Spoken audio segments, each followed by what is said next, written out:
안녕하십니까. 이제 10번째 강의에 이르렀습니다. 어느덧 한 학기가 비대면 강의로 시작했다. 비대면 강의로 끝날 가능성도 높지만 어쨌든 강의의 종반부로 향해서 달려가는 중에 있습니다. 중간고사도 마무리가 되고 이제 마지막 부분을 향해 달려가는 중에 가장 논리와 사고 중에 핵심적인 부분인 오류론에 대해서 함께 생각하는 중에 있습니다. 오류라고 얘기하는 것은 크게 두 가지 종류가 있다고 말씀드렸죠. 크게는 그렇습니다. 하나가 형식적 오류이고요. 두 번째가 비형식적 오류입니다. 지금 우리가 계속 다루고 있는 것은 비형식적 오류에 대한 것인데, 비형식적 오류들도 구분들을 여러 갈래들로 하지만 크게는 세 가지 정도로 나눠서 합니다. 감정의 오류가 있고요. 두 번째가 이제 자료적 오류가 있습니다. 우리가 지금 자료적 오류를 살피고 있고, 마지막으로는 언어적 오류가 있습니다. 오늘 이 시간에는 지난 시간에 이어서 자료적 오류에 대한 부분을 마무리 짓고요. 시간이 허락한다면 언어적 오류까지 마무리 지을 수 있겠습니다. 오늘 시간이 다 허락하지 않는다면 마지막 남은 언어적 오류는 다음 시간에 마무리할 수 있도록 그렇게 노력해 보겠습니다. 논리학 그리고 논리와 사고가 무슨 쓸모가 있는가, 실용성이 있는가를 묻죠. 단지 그냥 학문일 뿐이지 않는가, 꼭 쓸모가 있을까라고 묻는 분들이 많이 계십니다만, 우리는 무의식적으로 실상에서 거의 논리학과 관련된 언어들을 표현하고 살아갑니다. 언어란 언제나 형식과 그 내용들을 담고 있기 마련인데, 우리가 사용하는 수많은 대화들 속에서 이미 여러분이 친구와 대화하고 부모와 대화하고 또 누군가를 설득하고 대화하는 와중에 이미 논리학의 중요성을 우리가 의식하지 못한 채 사용하고 있고, 또 그것을 잘 인지하지 못해서 손해를 보고 살아가고 있습니다. 그런 의미에서 마치 공기와도 같고, 우리가 눈에 보이지 않지만 피가 돌잖아요. 몸에서 피가 열심히 돌지만 눈에 보이지 않지만 혈액이 응고되거나 또 문제가 생기면 사람이 아프고 병들고 또 혹은 죽기도 하죠. 마찬가지로 우리가 흔하게 사용하는 말, 그리고 쓰는 글들, 그리고 대화들도 마찬가지죠. 말 한마디 잘못했다가 낭패를 보죠. 잘못 이야기했다가 혹은 논리적이지 못한 부분들 때문에 큰 손해를 보는 경우들도 많이 있습니다. 그런 의미에서 이 논리학이라는 것이 그냥 쓸모없는 학문이다, 그렇게 생각하지 않습니다. 굉장히 중요하고 도리어 반드시 알아야 될 기본 소양에 해당된다고 할 수 있을 것입니다. 여러분, 태권도 품새 아시지 않습니까? 품새가 아랫맞고 찌르고 아랫맞고 찌르고부터 시작하는 처음부터 1장부터 시작해서 쭉 연계되잖아요. 쿵푸로 치자면 초식들이죠. 이 초식들이 유연하게 고수들에게는 몸에 익은 것이지만, 익지 않아도 사람들은 나름대로의 발부둥이나 자기 나름의 방식이 있지만 형식과 초식을 익히고 또 가공할 만한 무공을 가진 사람들은 보통의 일반적인 사람들을 능가하죠. 마찬가지로 논리와 사고도, 이 논리학도 우리가 참참히 습득하고 또 인지하고 또 내 것으로 소화시키고 익히게 되면 그것을 자연스럽게 사용할 정도가 될 때는 대단히 유용한 초식이 되고 또 무공을 가질 수 있는 사람이 될 수 있는 거죠. 이 공부라는 말을 중국어로 표현하면 쿵푸죠. 공부와 쿵푸가 연마되고 기분이 중요한 것처럼, 마찬가지로 우리의 대화와 이야기 속에서도 논리는 가장 중요한 부분에 속한다라는 정도는 이해하고 넘어가면 좋겠습니다. 그래서 별로 쓸데없는 시간이야, 아유 피곤하고 힘들어, 논리와 사고 생각만 해도 머리가 아파, 그렇게만 생각하지 마시고, 우리가 오류론에 대해서 살펴보고 있는 것처럼 우리가 정말 많이 그렇게 오류를 범하고 살아갑니다. 실제로 친구와 대화 중에 화제를 전환시키는 거 있잖아요. 화제를 전환시키죠. 사실 이것도 마무리되지 않는 논쟁들, 누군가 나를 따져오고 공격해 올 때 피하는 방법이죠. 토론함에 있어서는 그것은 사실 오류에 해당됩니다만 우리가 많이 사용하고 있는 방법이기도 합니다. 우리 계속해서 자료적 오류에 대해서 함께 살펴가 보도록 하겠습니다. 논증도 이 말도 마찬가지고요. 우린 글을 짓는다 표현하잖아요. 글 짓기. 건물도 짓는다고 말하는 것처럼 글도 짓는다고 말하죠. 문법을 우리가 이해하지 못해도, 문법을 잘 알지 못해도 한국어를 잘 사용하지 않습니까? 영국에 살고 미국에 사는 분들이, 미국 사람들이 문법을 잘 알지 못해요. 그렇지만 사용하는 데 문제가 없죠. 그런데 쓰거나 또 정교하게 토론하는 방식으로 들어가면 이 문법이 중요해집니다. 글도 짓는 것과 같습니다. 그래서 정교한 건축물로 건전하고 말하는 것과 쓰는 것들이 건전해야 되고 참여해야 되죠. 올바르게 또 정당하게 전달하는 것이 되어야 하겠죠. 그래서 오류라고 말하는 것은 건축 설계가 잘못된 것과 같은 것이라 할 수 있겠어요. 그래서 앞뒤가 안 맞거나 오류가 있거나 감정에 호소하거나 혹은 감정적인 오류나 언어적 오류 혹은 자료적 오류를 가진 것들이 바로 오류라고 얘기하는 거죠. 건축이 뒤틀린 것, 그리고 잘못 설계되어서 외향으로 보면 별 문제가 없어 보이지만 뭔가 어색하고 이상한 것들, 그런 것들이 있죠. 그래서 오류가 있는 논증을 볼 때는 이상하게 느껴져야 정상인 거죠. 여러분, TV에 보면 개그 프로그램 같은 걸 보면 이런 이렇게 오류를 가지고 재밌게들 각색을 해요. 그래서 똑같은 동의어인데 언어는 같지만 의미가 여러 가지일 때 잘못 사용하는 방법, 웃음들을 자아내죠. 사람들로 하여금 사과하는 것, 내가 미안하다고 사과하는 것과 우리가 먹는 애플, 사과가 동일한 단어잖아요. 하지만 의미가 다르죠. 그런 것들을 가지고 언어 플레이를 하는 것들, 이런 것들이 유머를 자아내고 웃음을 주죠. 오류이기 때문입니다. 오류를 가지고 즐겁게 얘기하는 것들이죠.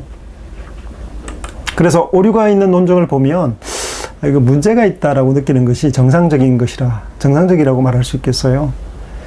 영상 하나 보고 한번 가봅시다. 잘못된 건축물을 볼 텐데요.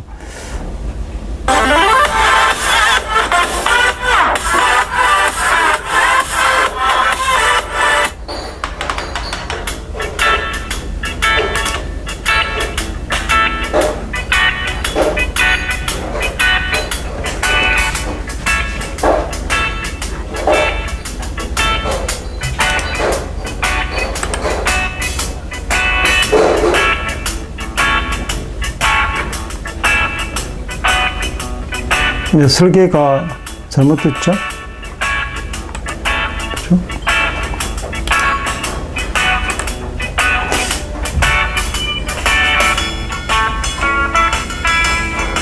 네, 다리 설계가 잘못된, 그렇죠? 오류라는 것이 보면 이렇게 이상하다. 여러분, 글을 볼 때 또 상대가 말을 할 때 이상하다고 느껴져야 됩니다. 네, 길 출입구가 잘못됐죠. 실제 이런 건물이 있다는 거죠. 근데 언어는 교묘해서 말은 애매해서 잘 모르는 경우들이 많아요.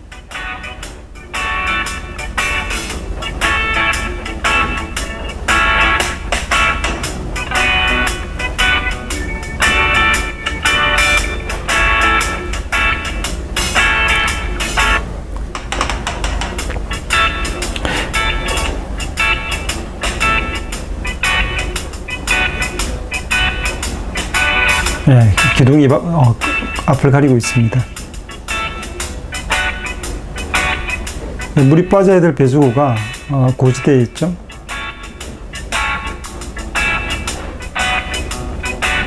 이런 재밌게 보자고 잠깐 틀었습니다. 오류론이 바로 이와 같은 것들이라고 말할 수 있겠습니다. 자료적 오류를 계속 이어서요. 흑백 사고의 오류가 있습니다. 잘못된 이분법의 오류가 흑백 사고의 오류라고 말할 수 있습니다. 잘못된 이분법이 되게 중요한 거죠. 흑과 백을 나누는 것들 되게 잘 명확하게 표시할 필요가 있는데 그것을 잘못 제시하는 경우들이 있습니다. 그래서 두 개의 선택을 제시하고 하나를 선택하도록 하는 오류입니다. 그래서 어떤 주장에 대해 선택 가능성이 두 가지밖에 없는 것. 예를 들면 나를 지지하거나 반대하라는 주장은 잘못된 이분법이 되는 거죠. 어떤 대상의 색깔이 하얗지 않다는 전제에서 그 대상이 검다는 결론을 내리는 것은 그 대상이 가질 수 있는 색이 하얀색과 검은정색 단 둘뿐이라는 가정을 하고 있는 것이므로 두 가지 색 외에 다른 많은 색이 있다는 것을 관과하는 오류를 범하는 것을 우리는 흑백사고의 오류라고 할 수 있겠습니다. 그러니까 A 아니면 B 중에 하나를 선택하라는 논쟁인데요. 실제로는 A 아니면 B 외에도 다른 선택이 많이 존재하는데도 고의나 실수로 A와 B만을 제시하라는 거죠. 예를 들면 그런 겁니다. 그 여자친구에게 너 나랑 결혼하거나 아니면 나와 평생 같이 살거나 둘 중에 하나를 선택해. A를 선택할 거야, B를 선택할 거야. 헤어지는 선택도 있고 친구로 남는 선택도 있고 다양한 선택이 있지만 어느 특정한 하나만 선택하는 거. 너 다시 제시하겠습니다. 이런 겁니다. 너 나랑 결혼하지 않으면 여자친구에게 결혼하지 않으면 넌 평생 나와 원수로 살 거야. 그러니까 A와 B를 흑백으로 나눈 거죠. 나와 결혼하지 않으면 너는 나의 원수가 될 거다라고 말하는 건데 사실은 그 중간 선택지가 많이 있지 않겠습니까? 친구로 남는 것도 있고요. 또 어떻습니까? 동창으로 남는 일도 있고 다른 여러 다층의 길이 있음에도 불구하고 둘 중 하나만 선택하라고 강조하는 또 강요하는 오류들이 있는 거죠. 이분법이라는 것은 두 개에 대한 전제 중에서 양자택일의 결론만을 선택하라는 경우 둘밖에 없는 경우도 있을 수 있어요. 하지만 그것이 아니고 다양한 선택지가 있음에도 불구하고 두 가지 전제를 놓고 그 중에 하나를 선택하라고 요구하는 것을 이야기합니다. 경제가 좋아지거나 나빠질 것이다. 좋아지거나 나빠질 것이다. 좋아지거나 나빠지거나 둘 중 하나를 얘기하는 거죠. 사실은 경제가 제자리 걸음할 수도 있지 않겠습니까? 답보 상태에 놓일 수도 있는 거죠. 신이 존재를 믿지 않는다고요? 그럼 당신은 무신론자이군요. 신을 믿지 않으면 무신론자. 끝입니까? 아니죠. 불가지론자도 있습니다. 가로치기 해놓은 사람이죠. 칸트 같은 사람은 불가지론자죠. 신이 있다고도 없다고도 말할 수 없습니다. 신이 있다고 증명할 수 있나요? 신은 우리가 존재를 증명할 수 있는 대상이 아니라고 본 거죠. 그러니까 유한자가 무한자를 파악하고 인정하기가 쉽지 않은 거죠. 불가능하다 본 거죠. 그래서 있다고도 증명할 수 없고 없다고도 증명할 수 없다고 얘기합니다. 그래서 나는 신이 인간의 도덕적 판단자로서 존재해야만 하는 자로 요청적 신을 구성하고 있어요. 그래서 불가지론자도 있는 거죠. 신을 믿지 않으면 무신론자, 그렇게 이분법으로 나눌 수 없는 것이죠. 다른 대안이 존재하기 때문에 그런 것이죠. 버트란드 러셀이 이런 표현 했습니다. 우리는 러시아가 원자탄을 가지기 전에 러시아와 전쟁을 하든지 그렇지 않으면 우리는 가만히 앉아서 러시아가 우리를 지배하게 내버려 두게 될 것이다. 되게 극단적인 표현을 한 거죠. 러시아가 원자탄을 가지기 전에 전쟁을 하든지 아니면 가만히 앉아서 러시아가 우리를 지배하는 경험을 하게 될 것이다. 그런 경우를 당하게 될 것이다. 둘 중 하나로 양자택일, 이분법의 오류를 범하고 있죠. 이것 왜 이 길에는 없는 겁니까? 평화적 길은 없는 겁니까? 아니 왜 꼭 핵을 러시아가 가졌기 때문에 미국이 그렇게 지배당해야 되나요? 다른 가능성은 없는 건가요? 다른 가능성을 전제에서 빼버렸죠. 그래서 둘 중에 하나를 선택하도록 강요하는, 그래서 그런 우려를 범하고 있는 거죠. 자유주의가 아니라면 공산주의자다. 그런가요? 한국 사회 속에서 이 이분법적 사고가 많이 통하죠. 내 편이 아니면 빨갱이고, 내 편이 아니면 골통이다. 이것 아니면 이것이다. 중간 영역은 없나요?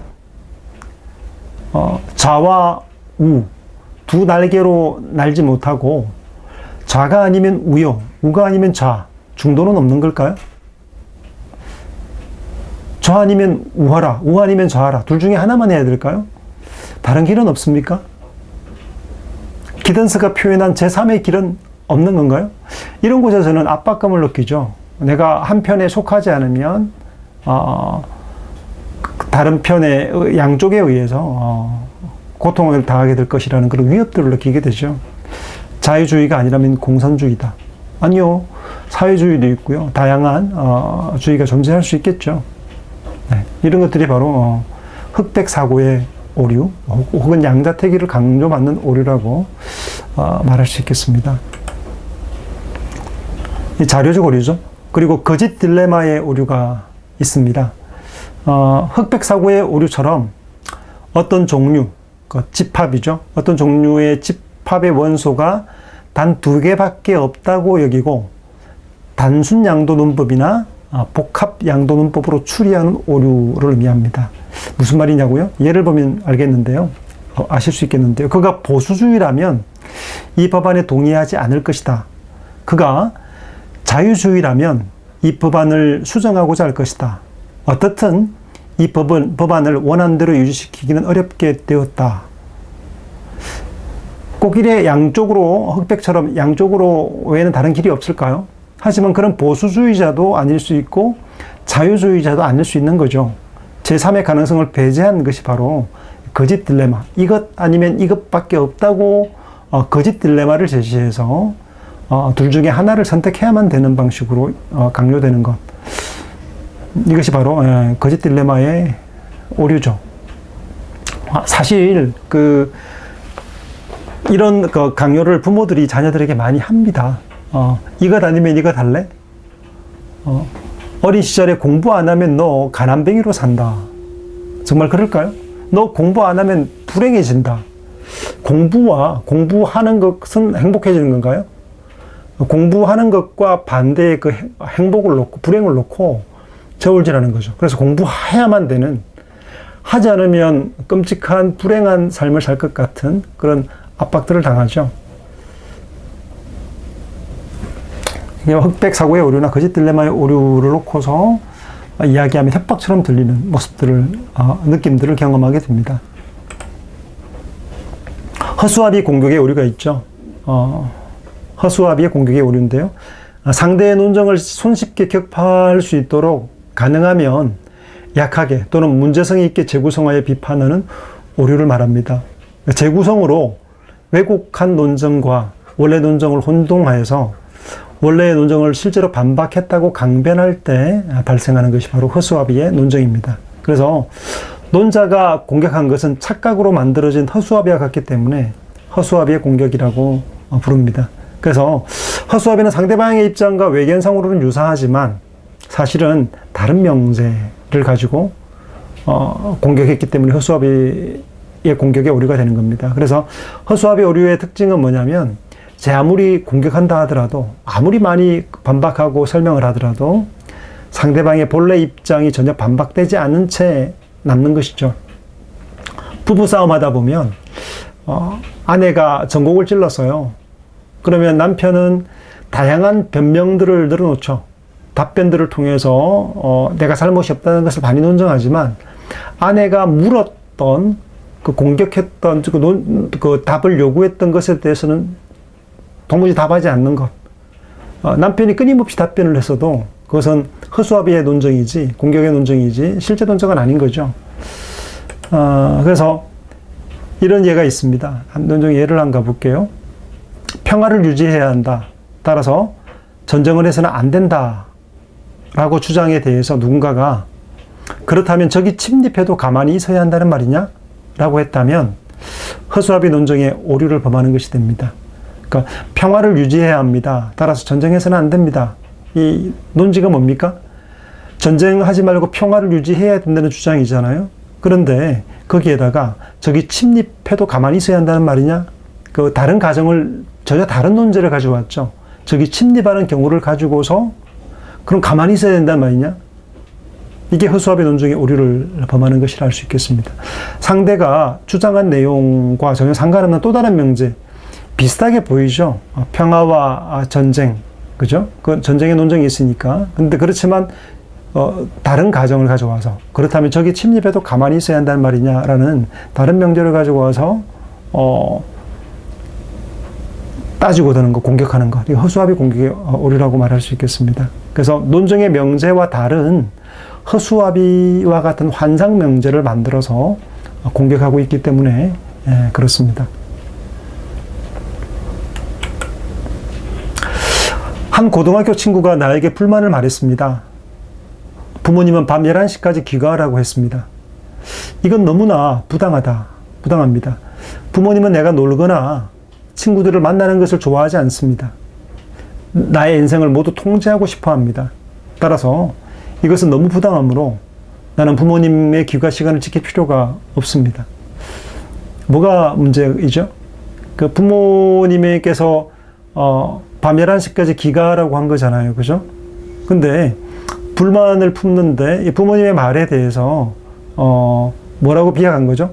내가 노는 것을 반대하고 친구를 만나는 것도 좋아하지 않는다는 가정을 꺼내 들었죠. 그래서 결론은 결국 내 인생을 모두 통제하고 싶어 하기 때문에 비약된 거죠. 따라서 이것은 너무 부당하다.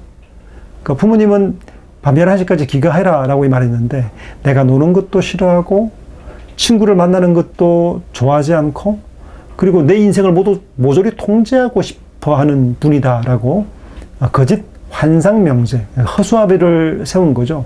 그리고 나서 공격하죠.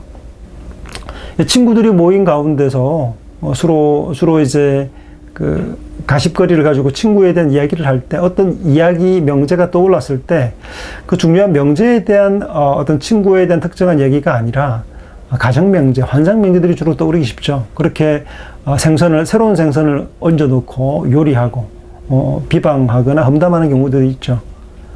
그죠? 부당하게 취급하는 것들, 이게 바로 허수아비 논증의 오류라고 말할 수 있습니다. 주장한 명제와는 다르죠. 부모님 얼마나 억울하겠습니까? 11시까지 귀가하라 했는데 부모님은 내 인생을 통제하고 싶어하는 압제자라고 생각한다면 이건 너무나 황당한 입장이 되는 거죠. 황당한 경우가 되는 거죠. 그래서 나는 부모님의 요구한 귀가시간을 지킬 필요가 없다라고 주장하는 것, 이게 바로 허수아비 공격의 오류라고 말할 수 있습니다. 김 교수님은 학생들이 스마트폰과 인터넷을 적게 사용해야 하며 다양한 사람들과의 대화나 독서에 많은 시간을 기울여야 한다고 말했습니다. 김 교수님은 분명히 문화와 기술을 싫어하고 불을 지피고 연기로 신호를 보내는 구석기 시대로 돌아가게 합니다. 따라서 우리는 활동 확대에 대한 그의 주장을 거부할 수 있습니다.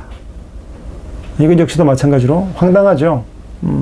김 교수님이라는 분이 스마트폰과 인터넷 대신에 독서나 대화를 하는 것이 더 유용합니다라고 얘기했는데 그것을 가지고 반문화적인 존재로 명제를 주장한 것처럼 허수아비를 세우고 마구 공격을 한 것이죠. 그래서 반문화적 주장이기 때문에 받아들일 수 없다라고 말한다면 주장을 어떻게 한 겁니까? 왜곡한 거죠. 다른 환상 명제를 세워서 공격한 꼴이 되는 겁니다. TV 토론 같은 데 보면 이런 허수아비 논증들이 존재합니다. 나온 명제와 논제를 건너뛰고 인신공격을 하거나 자기 주장에 따라 다른 명제를 언론 허수아비를 세우고 마구 공격하는 그런 경우들을 보죠. 어떤 의사 담당자는 대중의 관점에서 옷을 입어서는 안 된다고 말했다. 분명히 그는 다른 사람들이 신체를 보는 것은 견디지 못하고 환자를 진찰하는 의사를 감옥에 집어넣고 무대에서 누드를 연기한 배우를 성범죄자로 분류할 것이다. 이것은 터무니없는 일이다. 따라서 의상 담당자의 입장을 거부할 수 있다. 앞에 의사 담당자가 아니고 의상 담당자입니다. 그래서 대중의 관점에서 옷을 입어서는 안 된다고 말했다라고 말한 것은 그 의상 담당자가 다른 어떤 목적을 가지고 얘기한 거겠죠. 근데 분명히 그는 다른 사람들 신체를 보는 것을 견디지 못하고 환자를 진찰하는 의사를 감옥에 집어넣고 무대에서 누드 연기한 배우자 성범죄로 분류할 것이다 라고 말하는 터무니없는 주장을 하는 거죠. 따라서 의상 담당자 입장을 거부할 수 있다고 얘기하는 것도 환상 명제를 가지고 주장은 허수아비 논증의 오류라고 말할 수 있겠습니다. 복합 질문에 오류가 있습니다. 어떻게 대답하더라도 대답하는 사람이 수긍할 수 없거나 수긍하고 싶지 않은 점을 수긍하는 결과를 야기시키는 질문으로 요구하는 오류입니다. 빠져나올 수 없는 오류죠. 이런 경우들이 있습니다. 빠져나갈 수 없도록 공격당하는 건데 복합 질문의 오류입니다. 영화 대부의 끝부분에 보면 아버지의 대를 이어서 암흑가의 대부로 등장하는 아들 마이크, 이 알파치노죠. 알파치노가 배신자를 색출하는 과정에서 매부가 다른 암흑가의 보스와 손을 잡고 형을 해쳤다는 심정을 가지고 매부에게 묻습니다. 누구야? 누가 시켰어? 이 말은 지금 심정을 가지고 그냥 얘기한 거죠. 누구야? 한 것이 누구냐? 또 누가 시켰냐? 이 둘 중에 복합 질문을 던진 거죠.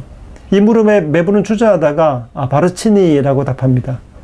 매부는 이렇게 답함을 통해서 자신이 배신했다는 것과 그 배신의 파트너가 누구라는 것을 고백한 것이죠. 그리고 그 대가는 죽음이었죠. 복합 질문은 무서운 겁니다. 이러지도 못하고 저러지도 못하는 거죠.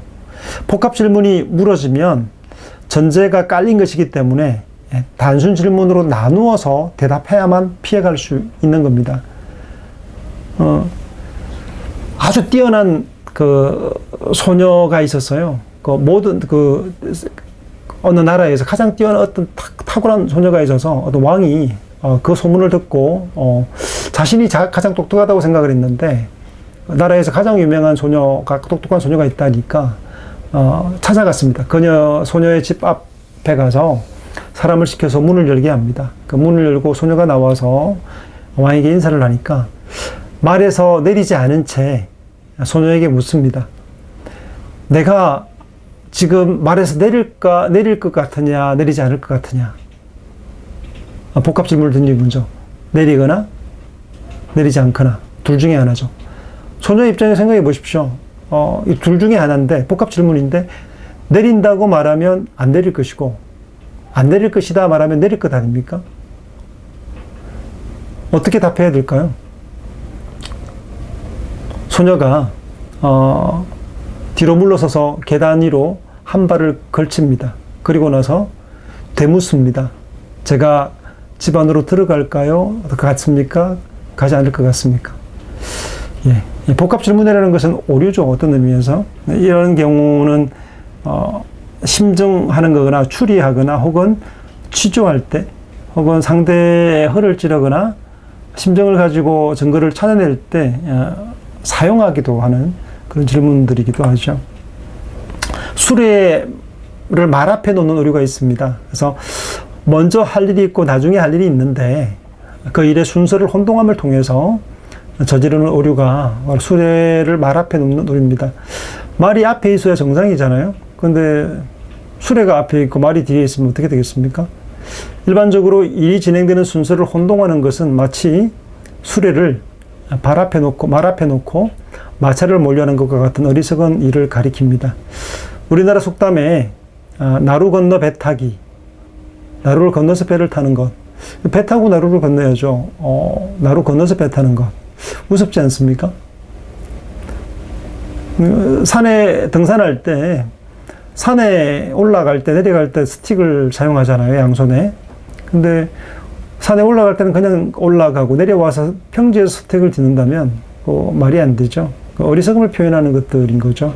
그래서 신발에 발 맞추기, 발을 신발에 맞추는 것 맞지 않죠. 발에 신발을 맞춰야 되죠. 침대에 키 맞추기, 이것도 맞지 않죠. 그죠? 키에 맞추어 침대를 차야 되는 거죠. 컴퓨터는 인간의 활동을 크게 돕는다는 점에서 긍정적인 면이 있지만 이를 강조하면 할수록 인간의 존엄성이 훼손된다. 컴퓨터는 인간의 활동을 크게 돕는다는 점에서 긍정적인 면이 있지만 이를 강조하면 할수록 인간의 존엄성이 훼손됩니까? 컴퓨터, 인간의 활동을 돕는 역할이 아니라 오히려 컴퓨터를 앞에 놓게 되는 그런 어떤 수레를 말 앞에 놓는 오류를 범하고 있는 거죠. 그리고 목욕물을 버리면서 아이까지 버리는 오류가 있습니다. 어떤 논정의 부분, 견해 있죠. 이론들, 계획이 부당하다고 해서, 그 일부가 부당하다고 해서 그 논정의 모든 부분이 잘못되었다고 생각하는 것은 오류입니다. 이 사람이 좌파이기 때문에 그가 주장하는 모든 것이 틀렸다. 이 사람이 우파이기 때문에 그가 주장하는 모든 것이 미심쩍다. 이렇게 판단하는 것은 오류라는 거죠.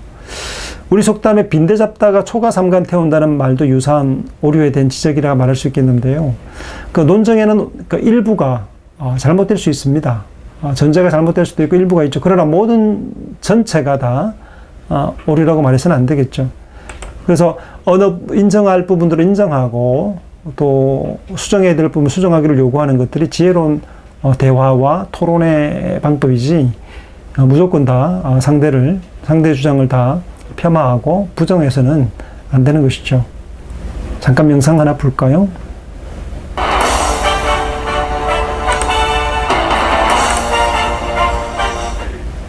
여러분 안녕하십니까? 우리 속담에 빈대 잡으려다 초가 삼간 다 태운다는 말이 있습니다. 이 말은 사자성어로 교각살우, 속보를 바로잡으려다가 소를 죽인다는 말에서 유래된 속담입니다. 지금 미국이 꼭 이꼴입니다. 미국 정부는 경제가 어려운 것을 이민자들의 탓으로 돌리고 있기 때문입니다. 그러니까 미국은 경제를 지금도 미국에 있는 그 영주권을 받지 못한 분들이 어려움을 겪고 있어요. 바로 빈대 잡으려다 초가 삼간 다 태우는 논리라고 생각합니다. 트럼프 정부가 들어서면서 이들을 대거 검거하는 체포 작전이 이루어지고 있습니다. 이들을 체포해서 추방하는 데까지 해마다 30억 달러가 넘는 돈이 지출되고 있습니다. 체포자 수가 지난해보다 30% 이상 증가하고 있다고 하니까 소요되는 예산 경비가 당연히 더 증가할 거라고 봅니다. 정부는 범죄를 저지른 불체자들만 체포 추방한다고 하지만은 실제 체포자들을 보면은 물불을 가리지 않고 검거하고 있는 상황입니다. 이렇게 되면은 여기에 따르는 비용 때문에 예상치 못할 정부의 재정 마비 상태로까지 올지도 모릅니다. 그렇지 않아도 지금 미국 정부는 엄청난 재정 적자로 허덕이고 있는 상황입니다. 지난해 말로 6천억 달러에 가까운 재정 적자를 보고 있는데요. 한국 돈으로 환산한다면 대략 600조가 넘는 돈입니다.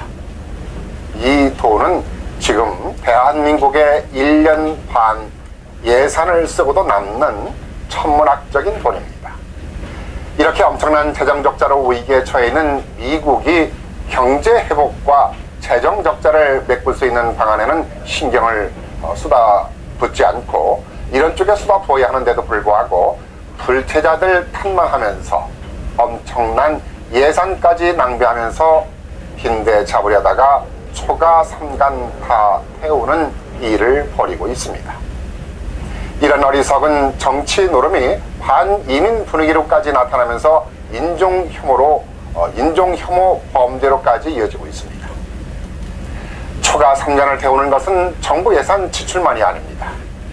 불체자 검거. 네, 여기까지 보겠습니다. 시사 칼럼에 대한 이야기인데요. 논정을 하고 있는 거죠.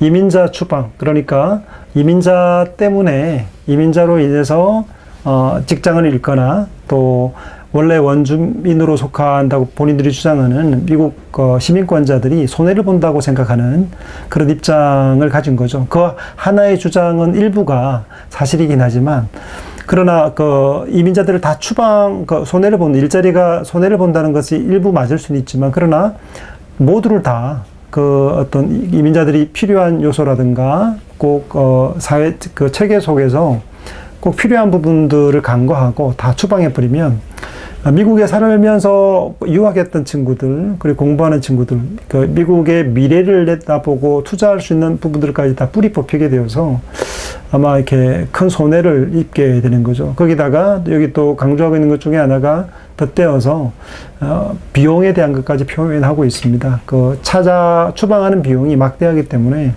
그 예산들의 적자가 허덕이고 있음에도 불구하고 단지 하나의 목적을 이루기 위해서 다른 걸 다 쏟아버리는 초가상간을 다 태우는 형태를 비판하고 있는 그런 어떤 칼럼인 거죠.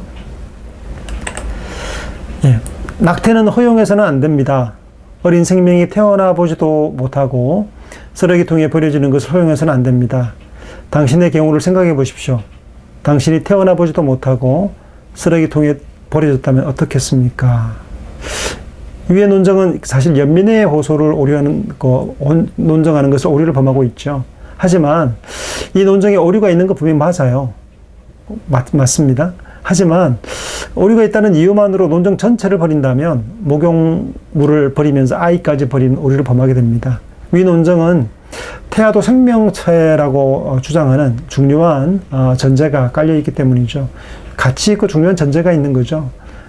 당신도 쓰레기통에 버리지면 어떻게 되겠습니까? 라는 이 감정적인 연민에 대한 호소지만 이걸 통째로 다 연민에 오류가 있다고 버려버리면 낙태를 통해서 생명이 경시되는 것에 대한 주장, 그것을 막아야 된다고 말하는 저희들 그리고 진이들이 약화되거나 상실될 수 있는 거죠. 그래서 통째로 버릴 것이 아니라 그런 연민이 있다 하지만 다른 대안들을 보충하거나 또 잘못들에 대한 부분들을 보완하는 방식으로 가는 것이 옳겠죠.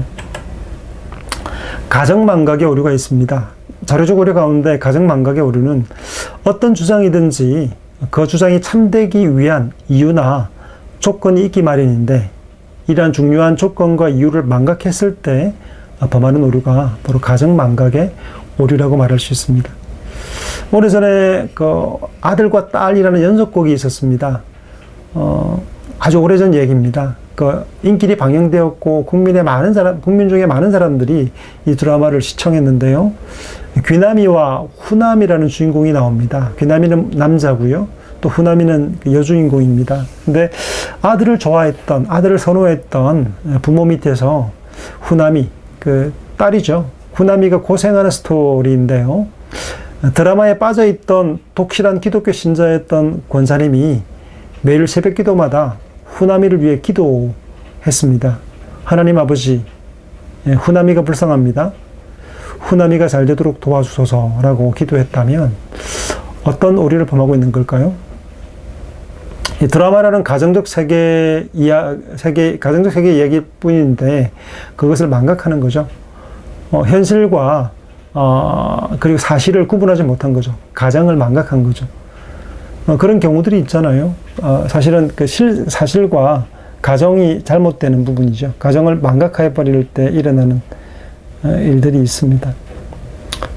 드라마 보고 나서 부부싸움하는 경우들이 있어요. 현실과 실제가 다름에도 불구하고 감정이입이 되고 또 드라마에 나오는 모든 남성들은 다 어떻습니까? 멋있지 않습니까? 멋있는 데다가 사람까지 다 좋지 않습니까? 주인공 보면 되게 젠틀한 사람이고 자상하고 좋은 사람이지 않습니까? 그러다가 남편을 보면 짜증이 확 올라온대요. 드라마를 보고 나서 남편을 보면 남편이 오징어처럼 보인대요. 못 봐주겠대요. 거기다가 성격은요. 자상하지 좋지 않죠. 그럼 화가 난다는 거죠. 그러면서 버럭 화를 내죠. 그러면 무슨 오류를 범하고 있는 겁니까? 예, 가정망각의 오류를 범하고 있는 거죠. 그래서 어떤 특정한 영화라든가 드라마를 같이 시청하기를 기피하는 남편들도 보게 되죠. 예, 가정적 세계의 이야기와 가정망각을 해서는 안 되겠죠. 네. 가설과 사실을 혼동하는 오류도 비슷한 겁니다. 역시 자료적 오류입니다. 텍스트가 지금 현재 현실과 다른 현실에 있는 것들을 가져와서 실제처럼 사용하기 때문에 오류를 범하는 건데요. 가설과 사실을 혼동하는 오류도 비슷합니다. 우리는 현상을 설명하기 위해서 이런저런 가설들을 던지고 인용합니다. 하지만 가설은 허구인데 문자적으로나 실제 사실로 여길 때 이러한 오류를 범하게 되는 거죠. 친구가 지나가면서 인사하거나 나를 아는 척하지 않는다고 저 친구는 나를 우습게 보고 있군 하고 단정해버린다면 추측이나 가정이 사실이 되는 오류를 범하고 있습니다. 오해하는 경우들 많잖아요. 가정이죠. 가설을 사실로 혼동하는 오류입니다. 늘 밝은 친구인데 어느 날 그 친구가 나에게 대꾸를 하지 않았단 말이에요. 내가 물었는데 잘 지냈니라고 물었는데 아무 말도 하지 않았어요. 그 친구는 못 들었는데 내가 가설을 세우는 거죠. 저 친구가 분명히 나를 미워하는 거야 라고 생각하고 그 친구를 가 나를 미워하는 걸로 단정해서 나도 그를 미워한다면 추측에 의한 가정이 사실이 되는 오류를 범하는 거죠. 그래서 정확하게 물어봐야 되죠. 상대의 의중과 왜 그랬는지를 물어보고 나서 결정해도 판단해도 늦지 않은데 가설과 사실을 빠르게 사실로 오인해서 오류를 범하는 경우들이 많습니다. 실제로 이런 경우들이 많아요. 이번 주에 데이트할 시간이 없다는 말을 듣고서 마음이 변했어 라고 단정하면 지레짐작으로 마음이 상하는데 마음의 상상을 사실로 받아들여서 자기를 괴롭히게 되는 거죠.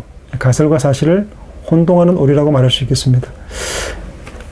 그래서 가설과 사실을 혼동하지 않고 정확하게 상대의 의중과 마음들을 묻는 거 정말 중요합니다. 그리고 나서 판단해도 늦지 않죠. 우리 느낌으로 안다 그러지만 느낌은 오류가 많습니다. 상상하는 거죠. 이 가설을 세워서 나중에 엉뚱한 판단을 하는 거죠. 나는 그런 의도가 없는데, 당연히 그런 의도가 어중이 아닌데도 불구하고 어느 시간이 흐르고 난 다음에 그 친구가 나를 미워하는 경우를 보고 깜짝 놀라죠. 왜 그런지를 추적하다 보면 엉뚱한 가설들, 가정들이 그 친구의 마음에서의 어떤 판단에 큰 역할을 했기 때문에 일어나는 경우들이 많이 있습니다. 가설과 사실을 혼동해서는 안 되겠습니다. 이런 오류를 좀 피하고 살아야 되겠죠. 정돈하지 않으면 마음이 가설들 속에 살아가면 피곤하겠죠. 그럼 많은 생각들이 우리를 주장하지 않고 명징하고 좀 더 명확한 표현 위에서 그리고 사실의 바탕에서 살아가야 좀 더 여유 있는 삶들을 살아갈 수 있을 것이라 생각이 듭니다. 마음이 일어나는 추측이나 가정은 가정일 뿐이죠. 그대로 둬야 하지만 자꾸 사실일 것으로 받아들이게 되어서 오해들이 발생하고 다툼도 발생합니다.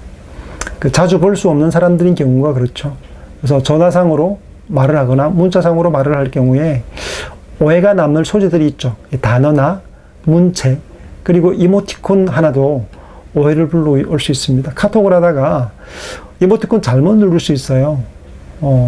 다르고 다르죠. 이모티콘의 모양 따라 다를 수 있습니다. 그것이 굉장히 기분 나쁘게 다가올 수도 있어요. 그런 것들을 지레짐작으로 가설을 세워서 내 마음을 상하게 할 것이 아니고 추측을 좀 걷어내는 작업들이 필요합니다. 이러한 오류에 빠지지 않기 위해서는 가설을 가설로 인지할 줄 알아야 하고 가설로 남겨놓을 줄도 알아야 합니다. 지레짐작해서 사실로 받아들이지 않도록 하는 것이 중요합니다. 많은 경우에 관계 파괴는 이런 혼동의 오류에서 발생합니다. 친구가 관계가 끝장나고 아내와 남편이 다투고 오해에 겹쳐서 처음 오해는 그냥 대화를 통해 풀면 되죠. 두 번째 오류도 겹친 것도 어떻게 실타래를 풀 수 있습니다. 근데 실타래가 한 번 꼬이고 두 번 꼬이고 세 번 꼬이면 좀 풀어내기가 쉽지 않죠. 근데 실타래가 마구 겹쳐 있어서 그것이 누적되면 결코 풀기가 만만치 않게 되는 것이죠. 그래서 많은 경우 관계 파괴 이런 혼동의 오류에서 발생하기 때문에 이 가설들을 그냥 가설 그대로 두는 것, 오해가 쌓이지 않도록 하는 것 필요합니다. 실용주의적 오류가 있습니다. 단지 실용적이라는 이유로 어떤 주장을 참인 것으로 받아들인 경우에 발생하는 오류입니다. 여러분, 내가 유용하냐는 거죠. 유용하기 때문에 참이고 유용하지 않으면 거짓이다. 내가 오류죠. P는 유용하다. P는 참이다. P는 유용하지 않다. 그러므로 P는 거짓이다. 실용주의적 오류죠. 내가 기분이 좋다. 그러면 참이다. 내가 기분 나쁘다. 그러면 거짓이다. 이게 뭡니까? 나에게 맞는 내게 이익이 된다 하면 항상 옳은 것이고 이익이 되지 않으면 옳지 않은 것. 이 공리주의 혹은 실용주의라고 말하는 시대에 우리가 살고 있잖아요.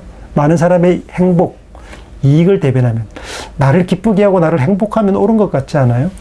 여러분, 나라의 정책들이 나를 기쁘게 하는 정책이면 옳고 나를 기분 나쁘게 하는 것이고 나를 손해가게 하는 것이면 나쁜 것인가요? 행복이, 그러니까 공리주의라 말하는 행복이, 혹은 유용성이라 말하는 실용주의가 우리 시대를 가동메우고 있잖아요. 내게 이익이 되는가? 그것이 정말 유용한 것인가?